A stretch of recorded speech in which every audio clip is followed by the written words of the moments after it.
Hey everybody, this is CinemaSesh. I'm AJ Hamilton. And I'm Jay Salahi. What are you doing? We're talking about the labyrinthian jump from page to screen of The Maze Runner!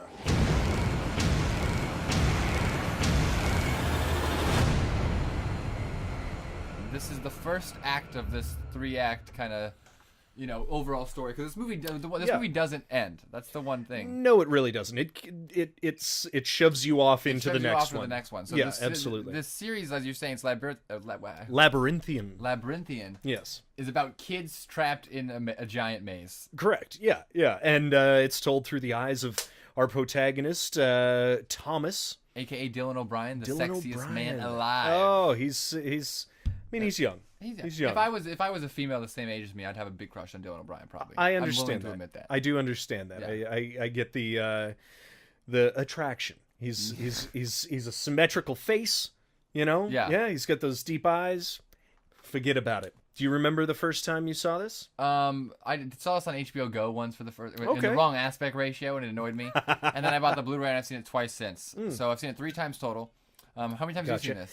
This is my first time actually. Whoa. I really wasn't interested in this. It looked too much like what is it? Divergent or Divergent, any Insurgent. of the I wasn't interested in like young adult fiction stuff like that. Yeah. Although, I read comics all the time, so it's just all a soap opera. You said, "Hey, let's watch these movies," and I borrowed your Blu-ray. Yeah. And I'm fairly glad that I did. Yeah. Yeah. But yeah, so I got to be honest, I actually really enjoy these movies. I think they're fun. I think the first one is the probably my favorite of the 3 films. I think so too. And it has the most just natural story thrust and progression. And an interesting hook off the back, the movie starts out and it's pitch black. Yeah. And he comes up and he rises out, and the whole first act is him kind of discovering and learning where he is, and kind of seeing this society they built, this kind of Lord of the Flies-esque type of thing. Very Lord of the Flies. Inside of this maze. And also, have you ever seen The Prisoner? No, I have not seen It was an old TV series long ago, and he wakes up on an island and he doesn't know how he got there, and it's sort of understanding why he's there and why he has a number on his shirt. Oh, that's cool. Yeah, they made a remake of it, I think, with Jim Caviezel a couple of years ago. But yeah, check it out. It definitely has sort of the same themes. But this one is much more if the Lord of the Flies figured out how to do shit. Yeah.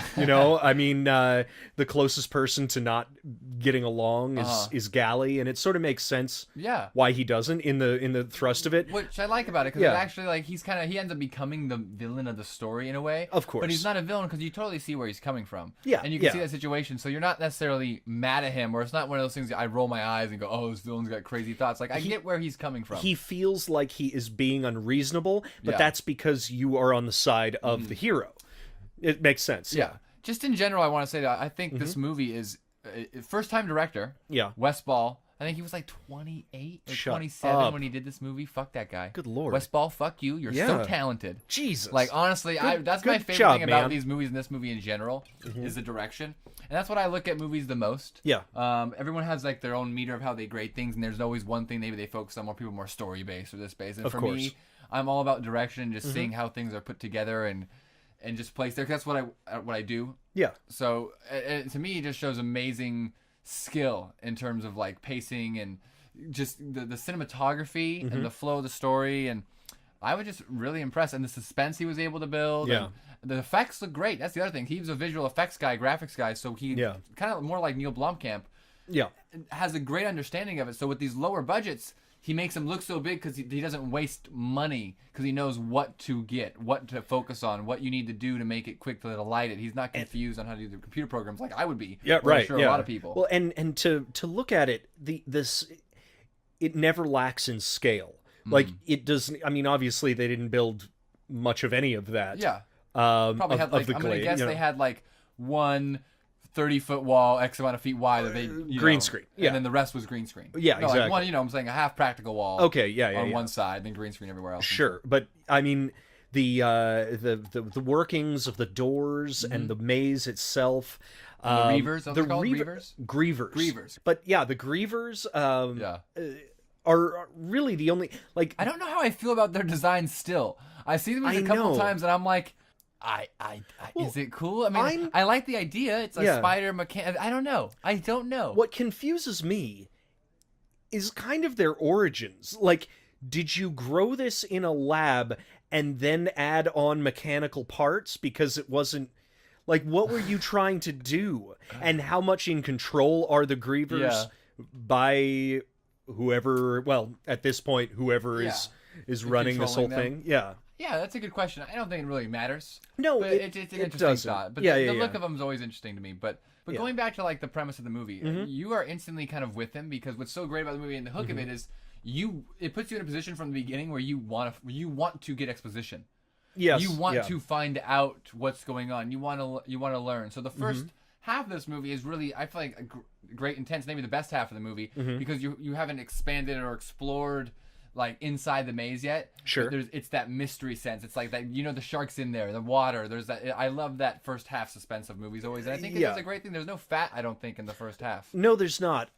One thing there's a lot of ambiguity from the other characters, and I know it's to build suspense, but it also, at that point in the movie, spoilers for all of these, obviously, there is no real reason why they should distrust him. Like, when his personality or his actual persona is revealed, it makes complete sense that they would start holding things back from him, but they are sometimes needlessly ambiguous with information that they could tell him, and it really wouldn't ruin the rest of the movie. It wouldn't, like, give away too much. But it does only take place in a couple days, so I feel like they wouldn't unload. They're unloading, I feel like, at the right speed, if you think about it.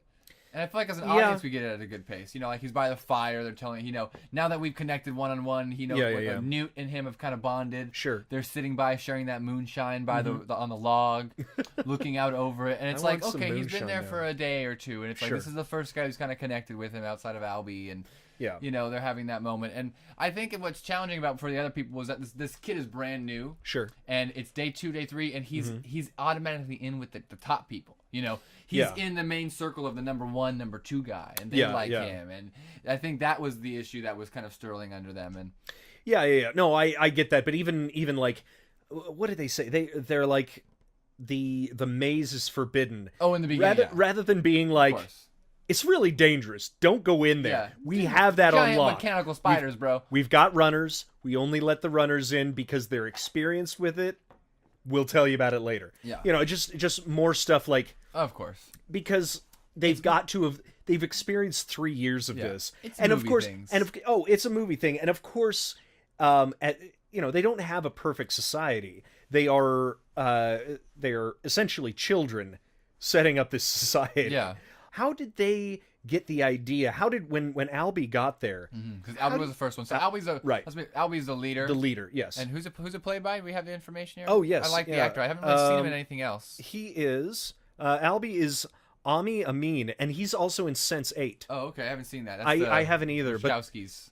Wachowski, the Netflix exclusive, which I think they're bringing it back for a final like movie to finish it off. Which is nice, which is Netflix. Very cool. They have the cash. Why not? Absolutely. But no, he's a great actor. He's very. I would say that all of the actors in this are just talented, and not overplaying it like it's a soap opera. Yeah, they're not overplaying it like just ham-fisted exposition or anything like that. And I guess that's why the being obtuse about their answers was fine with me. You know what it is about this movie, why it's good? Yeah. And why it works is because not only Wes Ball's first-time director, but Dylan O'Brien, first time leading a movie. Yeah. And you have the guy who plays Newt, you got Albie, you've got Chuck. God, I love. We're gonna talk about Chuck because Chuck's the greatest fucking. I love Chuck. He's amazing. And then Minho. Minho. And he's the best. Yeah. Also, but it's the fact that to all of them, this is not a small movie. This is you can tell to them this is a Star Wars movie, right? It's the equivalent of that. It's like Westball getting the hand of this keys to a $40 million movie, having just made this couple short films, and getting that. He's got to prove himself. Absolutely. And he takes every step with as much care and detail as you would anything else. And you see that with every cut. It's storyboarded. It's planned out. Yeah. There's direction. And you can tell Dylan O'Brien's giving it his all. And, Newt's giving it his all. And everyone is. And that's what I love about it. They're putting in the effort as if they're making a giant blockbuster. And it works. Very true. This movie, that's what impressed me too as a director. It feels bigger in scale, and the direction is more impressive than the budget even provides it. It's like the talent behind it is almost hindered by the budget and the story in a way, in some direction. And I almost get a sense. I feel like.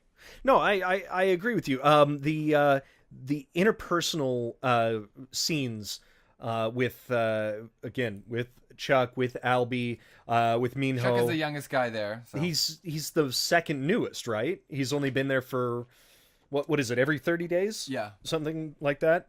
Yeah, he's the most recent one. Yeah. Those just the scenes. That's what my point was. The scenes between like the two kids is just so intimate and so understated that it's not an Oscar-worthy movie, but it is a heavy-hitting movie. Yeah. Emotionally, you get invested with these kids because it is simple, like you say. Good lighting, good camera movement. Love all that little fire of the torches. I love greenery and going through forests and all that type of stuff. What I want to point out about this movie, what I really like, and why the direction is really good, and it happens in all movies. Yeah. And what needs to happen, and Spielberg talks about this. A good filmmaker, you want to keep an audience guessing. Okay. But you want an audience to know what's going to happen 5 seconds before it happens. Okay. Like, to a certain extent, because there's that level of, like, excitement that rushes behind it. So, this is how I just sum up movies, and Maze Runner is a good example of it. With Dylan O'Brien, there's that point where they're in the maze, and Minho is dragging Albie back. Yes. Out from out. They're inside the maze. They're waiting for them, because if the maze doors closes, you're trapped in there, and no one can survive or whatever at night.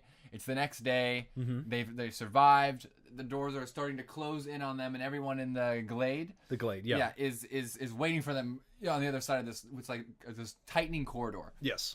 And you get the sense that Dylan O'Brien, it's like this is his time. He's going to make the run. Yeah. And it's perfect because a lot of keeps pushing in on him. Yes, and it does it repetitively enough in a proper way with the right suspense that it's not like, oh, he looks there, he just runs and he goes. It's done where you build up. He looks at it, he sees it. We see the suspense. We see everyone do it. We're like, is he going to do it? You want him to do it. He's going to do it. He has to do it. It's almost like you can hear his heart beating. Yes, faster. You feel his decisions with him, and then you know he's going to go. And by saying, oh, he's going to go, that prepares you so when he goes, you like think it's badass or think it's cool because you built to that moment. But that's classic movie suspense. In a good way, is like you want to know he's going to leave, and that's like that's to me is just good filmmaking in general. Is when the audience in a moment like that, it feels like the character and is coming to the same mindset as them. Making the decision first in your mind, but then you need that extra time to commit.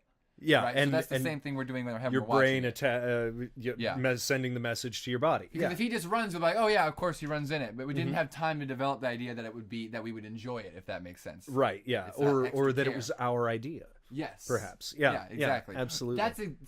You just hit the nail on the head. It's that I feel smart when I'm watching it, right? But no, that's what you want. But everyone should feel the same way. Not smarter. Yes. Than the movie. Yeah, because you want it to keep going along, and like you said, keep you guessing, but you want it to be on your level. So I think the main other thing to talk about is we get a girl in this movie. It's all boys, and then the last one to come up. Yes. Played by Kayla, last name can't pronounce. Kayla Scodelario. She's actually British. I know. I was about to say the same thing to you because it's like I'm always surprised. Every actor, I'm like, oh, she's British too. I just never assumed that. Well, and the funny thing is, Newt is British. Yeah. And he doesn't play it British, or he does play it British. He does play it British. Yeah. She was also in. No, don't say it. Don't even say it. She was in something that was the fifth movie of a franchise. Yes, she was in that, but she was also in a TV show exclusive to Britain called Skins. But yes. Yeah, that's why everyone says they love Skins. She's so great, which is why she got this and why she got Pirates, supposedly. I can't believe I said it. Well, you didn't say the whole thing, so that's fine. I just brought my mood down. Pirates of the Caribbean 5, just reminding everybody. I'm so sorry. She was a shining light in that movie, I would say. That was the most disappointing movie I've ever seen in my entire life. check out our other episode. You'll hear more anger. Anyway, so she comes up yes. and Dylan O'Brien, Thomas, has been having flashes of his memories before he came up the maze. Yes, and it's him behind a computer desk or something like that. Yeah. And then she is now reveals to him, because she's like doesn't want to talk to anybody. Obviously, she's scared. Right. She's came up with things, doesn't have any memories. She's 36 guys. He's the only person she wants to talk to is Thomas, because she remembers him and has visions of him. Sure. So they end up bonding and connecting and realizing that they're a part of something bigger and they don't know what it is. So that's what encourages Dylan to go back into the maze, because they came back, succeeded. Everyone was like, "How'd you make it?" But by then coming back, they get then attacked by Reavers. After Dylan O'Brien kills the first Reaver ever been killed, which I thought was a great idea. I like that set piece a lot. That's something I'm gonna rip off later in another movie. Just like convincing it to go down and get smushed by the whole thing. that was very cool. There are. Why don't they all just hide underneath the vines the whole time? I don't think anybody has probably tried that. Yeah, that was like the great. First of all, I didn't know you could hide under the vines. Well, it's again that experimenting of, we don't know if it can smell, if it tracks that way, or if it whatever. Yeah. It has spider sense. Spider sense. Oh, Peter. But they end up getting attacked by the Grievers. The doors end up not closing, obviously, because or being opened. Or something. So they go in there and they run. Oh, before that, actually, talking about the action. I thought the action episodes are pretty good when they're running through the slits. Oh, the slits are closing the blades. The blades. He calls them blades. Dope. Also, I do like that they can swear though, and Chuck swears a lot. Yeah, and that's why he's my favorite. Chuck, well, of course he swears, but Chuck is just the one. He has, out of the whole series, he has the most heart. Yes, and it's just something about it that's just so. He's on another level. He's like a Goonie. He is. You know what I mean? I'm really pissed. I looked him up. He hasn't. I'm like, why the fuck was this guy not been in a bunch of shit after? He should have been like if they made they're not gonna do it, but if they made a sequel to Super 8, he'd be like that type of kid, or a Stranger Things type of kid, or something like that. Very much so. He's perfect for those type of roles. I mean, now he's probably like 17 or 18 and like awkward, but it's okay, buddy. You'll get on it. Blake Blake Cooper is his name. But yeah, his first movie. He is really. Oh wait, I forgot. Oh, I didn't even. Is this his first movie? Oh my goodness, this is the whole thing. I think I could be remembering from what I watched the making of. Okay. And this kid's like a fan of the books, and like read the books, and they had like a casting call. Open cast call. Not an actor, but like just Chuck was his favorite character. He looked like Chuck. He felt like Chuck. He said I could play Chuck. And he just fought for the part, and he got the part. Go you, Blake Cooper. So maybe that's why he hasn't acted much, because he didn't want to be like an actor. He just wanted to play Chuck. No, he's been in a couple other things, but nothing that is really that and I recognized at least. But still love stories like that. Good for him. Amazing. That's freaking cool. But we do the big action set. We're kind of running through this. No. They run through all the maze. Run through the maze. Is this with all of the big group, or have they? At the end of the movie, they have the whole big group, right? They split up into two. They're like, screw you, Gally. We're going to go. Yeah. Gally stays behind with other people because he wants to live in the glade. Mm-hmm. So they go into the maze. They end up finding where the Grievers are. Yeah. They have a big battle on this bridge against a couple of them. Right. Some random characters get killed. The one guy who gets killed the worst is that, like, which one is he? He's like, I don't know what he does. He's one of the two, like, there's like two small side characters, like the skinny little black kid. Oh, I remember him. He's funny. Yeah. He's cool. He's good. But then there's like a moment where he's like, "I'm gonna save you," and he like goes over to save it. And by saving him, he literally just like walks over to get like eaten. Like I've never seen someone like try to get eaten more than like this guy walking over there.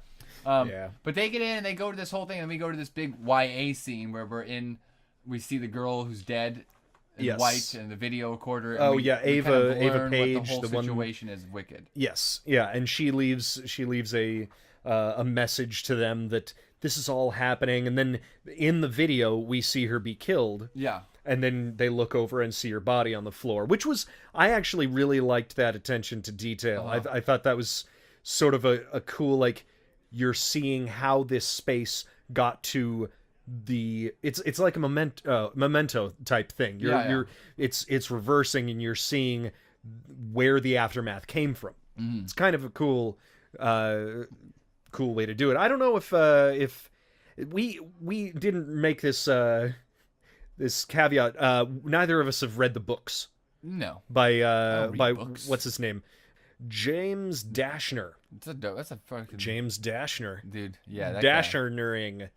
And it was written by 3 people, primarily T.S. Nolan, or Nowlan, I don't know. Yes, and he's the guy who wrote the other sequels. Yeah. And it was also assisted by Noah Oppenheim and Grant Pierce, assistant written. Good for you guys. Yeah, good for them. I don't know if any of these are split up the way they are. If the if the endings, if the endings are different or anything like that. You know what? We were saying that the ending of this is not necessarily an ending. It very much feels like it's fine, but it feels very much like Fellowship of the Rings, where we're just hiking again. It's true. Yeah, we're just going off to the next chapter of this book, which is not. But it's a well done version of that. Like, it's Fellowship a fine. Of the Rings. There's versions of it that are like pure sequel bait, and there's versions very like this which are like in between the two, where you're like, you tried because but you're you got out of the essential the story that you were putting forward. Yes. You reached the goal. You figured that all out, and now we're on to something else. The Scorch Trials. Yeah. And so I get that, but it's all about execution. Okay, please. What it does is like, because all movies need to end with their more story. Not all movies, but the idea that more story goes on. That's what makes a great ending a great ending. Okay. But it's because it lays out a very specific thing. Yeah. And the climax of getting out of the maze doesn't play like the biggest climax of the movie because they know there's more to come. Well, and then there is the point where you realize that the woman in white isn't dead. Yeah.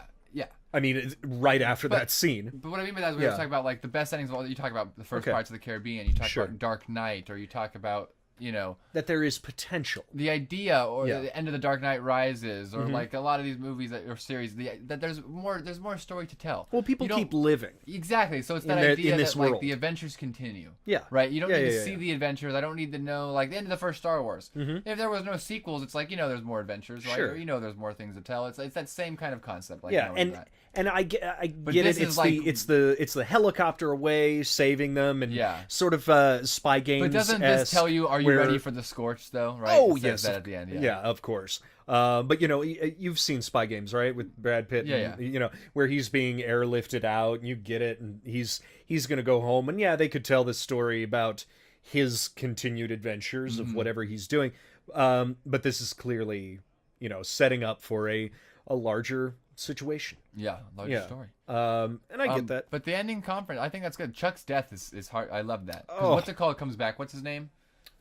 What's the bad guy? Oh, Gally. Gally comes back. Yes. He comes back. He's been stung by a stinger. By a griever. Is it a griever? Yeah, it's a griever. A griever is the only thing that can sting you. Yeah. Yeah. And they have the venom in it or whatever, the flare.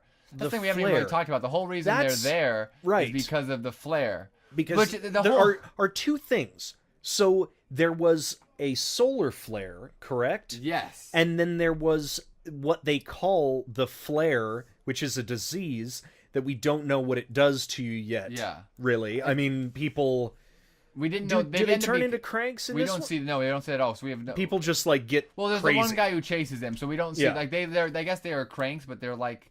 no, they're not full cranks because they're technically, immune or not fully immune, right? But, partially immune, so it's measuring that amount of... Yeah. Is that... we'll get into this more in the sequel, because they don't touch on it too much in these ones. Because this is just about the maze. This is a test, though. Yes. This is testing.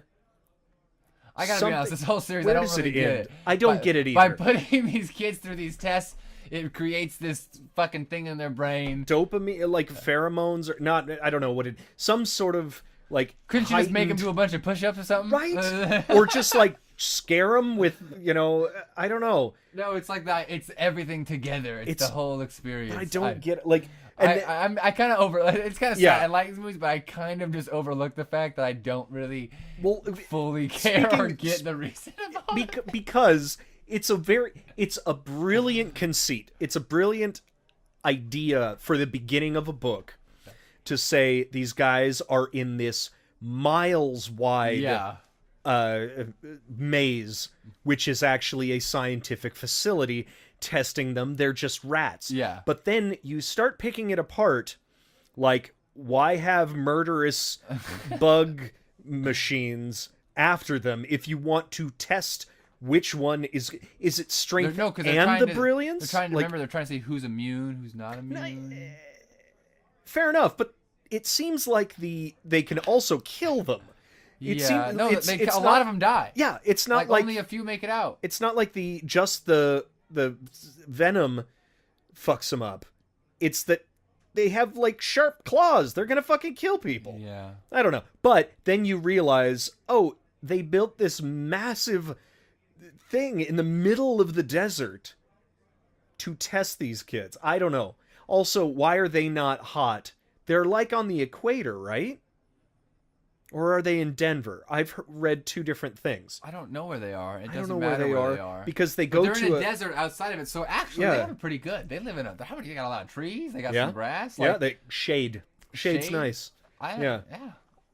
I don't know. There's a lot. Well, obviously, we're in the first chapter of this thing.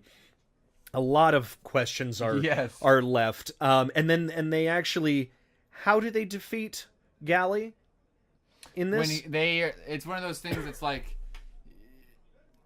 Don't they throw somebody throws a spear. throws a spear, and at the same time he shoots. That's when he shoots the bullet. Chuck. Yeah, shoots Chuck, which is a really good death scene. So good. Like when he dies and they have that moment with him and Dylan O'Brien. It's believable. I shed a tear. Yeah, I had a tear fall down my face. I was like, oh my god. No, but. And you think they do a good job. That's a good job of thinking the movie's going to end. Yeah. You really do think the movie's over, and then it's like, no, Galley's still here. Yes. Yeah, exactly. Which, you need that beat in a movie, but they did it successfully where I literally thought the first time I watched it, the movie's over. Do you think that how do you think that Galley got there? Did he just sort of follow them? Because he couldn't have been too far behind. No, I think it's one of those things. They kind of took out all of the grievers for him to just get through. It's like. It's part of wasn't it part of the test, right? So I think like when they want them all to go through maybe at the end, so they they leave the path open. It's like more or less like the maze is once they made it the maze because they had to run out, right? So they all looked dead. They killed themselves. They took the helicopters out. They did that whole shebang thing. Yeah. So you assume that like once they find them, they have to leave, so they turn the maze off. Yeah, and then they guess leave. So. The funny thing about when I watched this, it's a movie, AJ. It is a movie. Fuck logic. Wrap up. Final thoughts. Maze Runner Run. Go. I really liked it. I thought that all of the acting was great, and that we really got a full and concise world that didn't really have to be explained, even though we expect it to be later. Yeah. I would give it. Yeah, final grade Final grade, yeah, let's do that. I'll give it a solid B. All right. 86. Yeah. Very nice. 85, actually. Very nice. Very nice. Yeah, I gotta be honest, I really like this movie. Yeah. I've seen it 3 times, and I like it just as much third time as I did the first time. Awesome. I think it's really well directed. I think it's well acted, yeah. Well cut. I like the musical score even too. Yeah, it's simple, yeah. But I like the main theme. It's strong. It Emotional. Emotional. Yes. Chuck is great. Great death scene. Yep. Like all the side characters. I'm quite a big fan. This might be cool. This is probably my favorite YA series. Maybe I'm not counting Harry Potter, but of these type of things. Of course. And of these, what we would consider these new YA adaptation movies. Maybe my favorite one outside of Catching Fire. Okay. Which is the one Hunger Games movie that I think is fantastic, and the other ones I think are fine. Yeah. But yeah, so it's probably my second favorite YA movie after that. So I'm a big fan. I got the Blu-ray. Got the Blu-ray Sports Trial. Gonna get Blu-ray Death Cure. I'm gonna give this a B+. Okay. B+, 87. I like it. Good. It's a good time. Excellent. Are you ready for the scorch, AJ? I am so hot in here. Woo! Let's get on them helicopters. Thanks so much for watching. We hope you enjoyed it. Yes, don't forget, and if you like this video, please give us a thumbs up and subscribe. And down in the description, we have links to our Facebook, Instagram, Twitter, all of that. Please like us there. Yes, and AJ, can we get the fuck out of here already? Oh, yeah, absolutely. I have no idea where we are. Maze Runner! Yes, the corn walkers. One. It's called Spontaneity. Spontaneity? Directed by Wes Baller. Well, Wes Ball, but he is... Ballin'! He baby fat. He was baby fat. He's young. Yeah. He's gonna grow into He was that. 13. Absolutely. Yeah. Good. Perfect age for Roman Polanski. Yeah. Oh.